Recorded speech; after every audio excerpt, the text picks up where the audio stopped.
When Dolan was in 4th grade, he decided to wear white pants to school one day. But on that day, it happened to be raining. As everyone was getting off the bus to enter the building, Dolan slipped on the top step and slid down. It was about a half hour later when someone pointed out the huge mud stain on the back of Dolan's pants that made it look like he had a bit of an accident. Needless to say, he never wore white pants again. Sidious and his dad were having a conversation outside of their house one night when a flying object appeared in the sky above them. They could tell it wasn't a plane nor a drone, but it was about the size of a car and had no lights on it. It was a very dark night, and they watched as it floated slowly and silently above them. His dad was convinced it was a UFO and tried to take a picture, but the UFO made a sharp turn and instantly disappeared. Still, to this day, they don't know what it could have been. I was working with this dude at my first ever job, and we were given the task of putting out Christmas stuff around the store. Well, I thought we were all done, but when I went and checked the back, I found one last massive box of stuff that still needed to be put out. I picked the box up, I carried it over to where we were working, and the guy I was working with immediately said, "Yo, what's in the box?" I just looked at him straight in the eye, and I said, "Your mom." There was an awkward pause for a moment, and then he said, "Dude, that's not cool. My mom died last week in a car accident." There was another long and very awkward pause. He stared at me, and I stared at him while holding the box. Suddenly, though, he bursted out laughing, saying he was just kidding and that he was just pulling my leg. And then I started laughing too, and I told him, "You know, it's so funny, like, I didn't even care."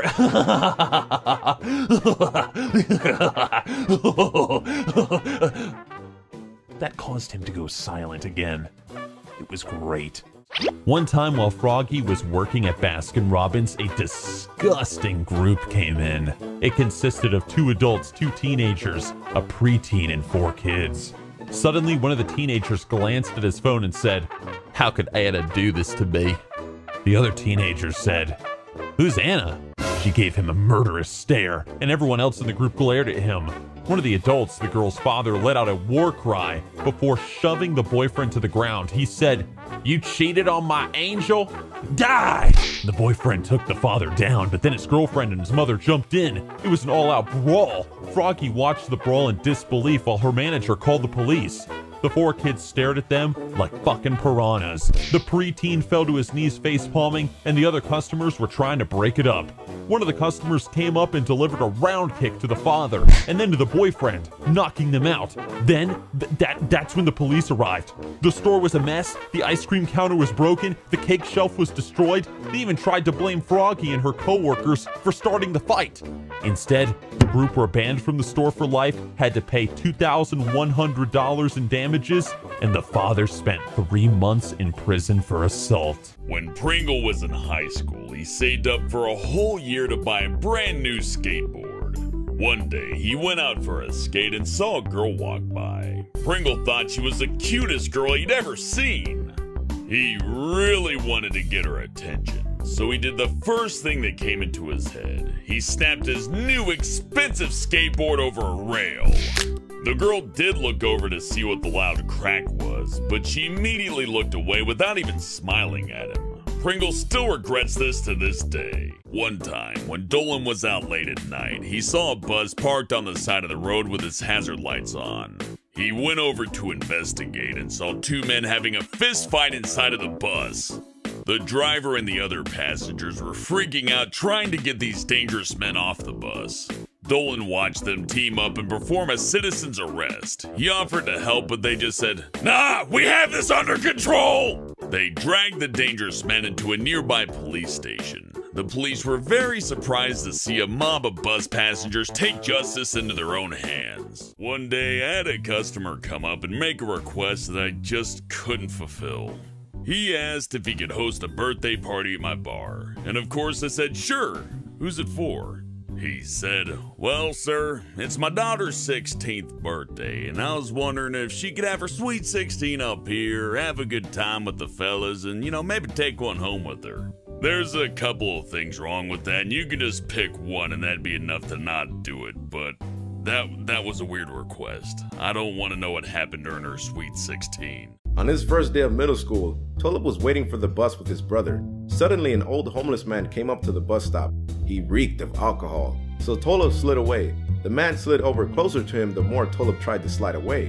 When the bus arrived, Tolop got on and the man tried to follow him. When the bus driver wouldn't let him on, he pulled out a Swiss Army knife and started yelling, "I command you to give me the juice! I pay my taxes! Ah!" He then stood in front of the bus and wouldn't move, so the bus driver eventually called the cops. The police arrested him, but even in the back of the police car, he wouldn't stop looking at Tolop. So the officer called Tolop into questioning, where he found out the man was a registered sex offender. From then on, Tolop rode to school with his dad. Ramona and her boyfriend were walking through the park on their 5-year anniversary when her dog stopped. Her boyfriend asked, "What is it, boy?" That was when the dog took a crap on his foot. He screamed since he was wearing new shoes. So he took out his gloves, picked up the dog's poop, and put it in Ramona's hair while saying that they were over. When Ramona asked why, since the dog only took a small crap on his foot, he said that he was gay. "I know. We're both gay," Ramona replied. His face showed defeat as she walked away. When Emoji was 7, her dad decided they were going to Sizzler for dinner, which is an old restaurant chain. She got so excited she did a running slide down the hallway. To her surprise, there was a small sliver of wood sticking up out of the floorboard. And when she glided over it, her foot picked up another 6 inches of wood, which went right through her sock and straight into her foot. Her dad rushed her to the hospital, and it took them 2 full hours to figure out how to get the stick out of her foot. Eventually, they decided to just tug it out with brute strength. Still to this day, she hates that one floorboard and has a scar across the balls of her feet. When Sid was 10, he had a crush on a girl in his sports class at school. He really wanted to show off one day, so when he grabbed the football, he kicked it all the way across the field. Unfortunately, it didn't go in the goal, but it did hit his crush straight in the face. She ended up getting a broken nose and getting sent home. He walked her to the first aid room and tried to tell her it was an accident. After she had surgery to fix her face, Sid asked her on a date, and to his surprise, she said yes. There was a really annoying incident that happened at a restaurant. I'll never forget this nonsense. I was there with my mother and my sister, and we sat down. I gotten told by my mom that this restaurant was great. It's a classic one. It's been around since like fucking the Egyptians built the pyramids. It's great. So we sat down and we had a look at the menu. It's like, oh, this food looks pretty good. Pretty fucking expensive, but hopefully it tastes good. So we ordered pretty quickly after we got in. And we waited. Oh my god, did we wait. So after about half an hour, it's like, wow, this is taking a little bit of time, isn't it? Like usually, yeah, I know restaurants, they either take half an hour, 45 minutes on average, but this is pretty ridiculous. Every table, like, it seemed like every fucking person at the restaurant was getting their food 10,000 years before we would. So we were sitting there. Then we got up to the hour mark, still no food. And people were coming and going through this restaurant. It's like, what the hell's going on? We've been here since the dawn of time. What is this? Is this some kind of like priority system? Is there VIPs for food? An hour and a half, still no goddamn food. I think the chef came out and was like, "Oh, sorry guys, it'll be here really soon. Don't worry, it'll be here really soon." They gave us some garlic bread. They're like, you know, just eat this. Shut the fuck up, eat this. We'll be back. 2 hours passed. We were sitting there for 2 hours, and the food still hadn't arrived. I looked at my mom like, you chose this goddamn restaurant. And I thought, Macca's is just down the road. Let's go to Macca's, alright? They have a policy of about 5 minutes compared to the 2 hours we've been here. Alright? 2.5 hours, we're still sitting in the goddamn spot waiting for our food. I don't even care anymore. My stomach has turned into this black hole full of nothing, void, darkness, and death. I am almost dying of malnutrition. I probably died. My memory is foggy. I think I died for a bit and I came back to life afterwards. 2 hours, 45 minutes, still no goddamn... I'm like, I'm done. I don't know about you guys. I'm done. I'm out. See ya. I'm gone. 3 hours, alright? And you'd expect at this point that they've got a fucking banquet set up for us. They're gonna give it, send us in the back room. It's like, sorry guys, here's a turkey, here's a lobster, like, go crazy. No, 3 hours passed, the food still hadn't arrived, and let me tell you, we never got our food. We left. At 3 hours, we fucking left. We went to Macca's, and we got some burgers, and it was amazing. And I'll be forever grateful to Macca's for not wasting my fucking time. Fucking hell, all I want is food in this life. That's all I want. That's all I want, guys. Anyway, that's my most traumatic incident that's ever happened in my life. Apparently, thank you guys for attending this therapy session with me. A few years ago, Helbin worked as the head of security for a fertility clinic. One day, the head engineer came into Helbin's office and sheepishly asked if Helbin would do him a huge favor. Helbin said, "Sure, what do you need?" So the engineer explained that the fertility clinic needed lots of different sperm samples to help calibrate their new machine. At first, Helbin didn't believe him, but then the head doctor called him and confirmed it was true. So at this point, Helbin grabbed a cup and some porn and stepped up to his fellow man. There's never a dull day working security, but Helbin has always remembered the time he got asked to jizz in a cup at work. I was always an angel in school. I never got into trouble until I met these girls. They were bad news bears. We would always be late to our 8th period class because we hated the teacher. And every day we would arrive later and later with a note from a teacher saying that we had a reason to be out, even though they weren't real. One day we were so late that the teacher had actually called the principal to come and find us. I'd never been late to a class before, let alone skipping, so when I was on the 2nd stairs floor and saw the principal coming up the stairs, I panicked. I quickly ran to the other stairs on the opposite side, but then saw the vice principal walking up those stairs, so needless to say, I was caught. As uninteresting as that story was, I was traumatized. Like I said, I'd never gotten into trouble before, and even the principal understood that, so he only gave me 1 day of suspension as opposed to 2 days for the other girls. One time, Derek was walking home from a friend's house on a cold winter's night. It had been snowing all day, so he scooped some up to make a snowball. Snowball turned out perfect, so Derek thought it would be a waste if he didn't throw it at someone. Right at that moment, a car drove past, and Derek threw it at the window as hard as he could. The driver stopped, reversed right up to where Derek was standing and opened the door. Derek panicked and jumped into the snowbank. The man had already seen him. He shouted, "What the hell did you do that for, you little shit?" Derek started freaking out. He acted real remorseful and said, "I'm sorry. I tripped and the snowball fell out of my hand." It was the worst excuse ever. There was no way the snowball could have traveled that fast unless he'd thrown it. But somehow the driver believed him.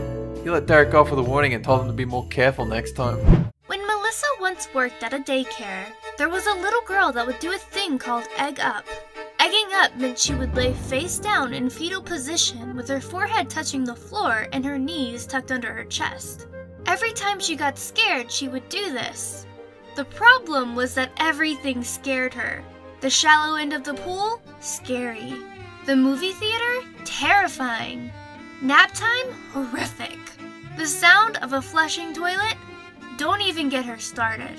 It was never resolved either. For the duration of her time at the daycare, it was the norm to see her curled up on the floor.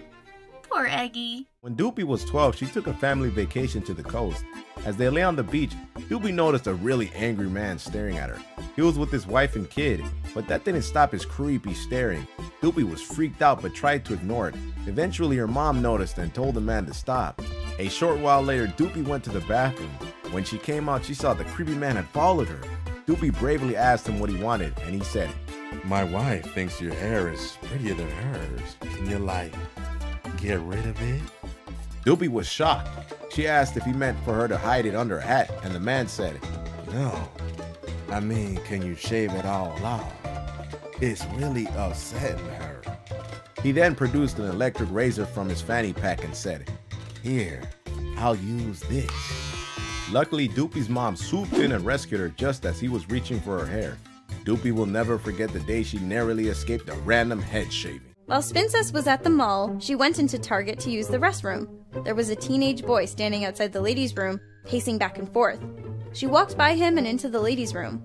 As she washed her hands, she heard a young couple arguing about something. Spincess went to grab a cart and, as she walked by customer service, she saw the same boy from earlier with his girlfriend, demanding their money back on a used pregnancy test, saying that it was defective. Snoopy was a smart kid, but she had trouble keeping quiet sometimes. All of her classmates thought she was a troublemaker, and whenever her teacher asked who did something wrong, everyone would point at her and yell, "Snoopy!" One time her teacher even pushed her over when she was getting a snack from her bag during lunch. When she pushed her, Snoopy retaliated and kicked her. She was the reason Snoopy's behavior dropped significantly. It caused Snoopy to become very depressed because she was the only kid everyone hated in the classroom. Even after she complained, the teacher never got in trouble. When Hellbent was 18, he moved into a brand new apartment. It was very cold outside when he was moving all his stuff in, so he got sick. The next day, Hellbent's girlfriend sent a text asking, "Want to hang out tonight?" Because he was sick, Hellbent said no. So at 2 in the morning, a brick came through his window. Of course. The brick hit him in the leg and broke his knee. A piece of paper attached to the brick said, "Fuck you, I'm breaking up with you, cheater." Apparently she was there for 4 hours trying to hit the second-story window. When she was 20, Mimi dated a guy for 4 years. One night, when he proposed to her, she said yes. But when he put the ring on her finger, it started to swell up really bad. He told her that earlier that day he had accidentally dropped the ring in a bucket of peanut butter. Mimi just looked at him as he explained, causing him to sweat really badly. It turned out that Mimi was allergic to peanut butter, which caused her finger to swell. She also ended up puking all over the guy. Despite everything, they still got married. Whenever Ghost Toast is alone at home, he feels like there's someone or something watching him. When he walks around his house, he looks down the long hallway and every time he sees a pitch black figure lurking in the shadows. It's followed by a noticeably musty smell. It sometimes moves towards him and it always frightens him for a minute or two, but it never seems to leave the hallway, like it's doomed to lurk in the shadows of his hallway for eternity. His family can't see it, but whenever the sun goes down, the figure follows Ghost Toast everywhere he goes. A few years ago, Honeybits worked at a very quiet bookstore. Since they didn't get much business, Honeybits' boss gave her lots of cleaning tasks to fill the time. One day, they ran out of things to clean, so Honeybits started doing little sketches on scrap paper and handing them out to customers. When her boss found out, Honeybits thought she was going to get in trouble, but instead, her boss praised her talent and asked if she'd draw her Dean Winchester from the show Supernatural. Her boss said, "I've always wanted to lay him out on a bearskin rug and have my way with him." Then she asked Honeybits to draw that exact thing. Honeybits said she was very uncomfortable drawing that, but her boss said, "Do it or you're fired."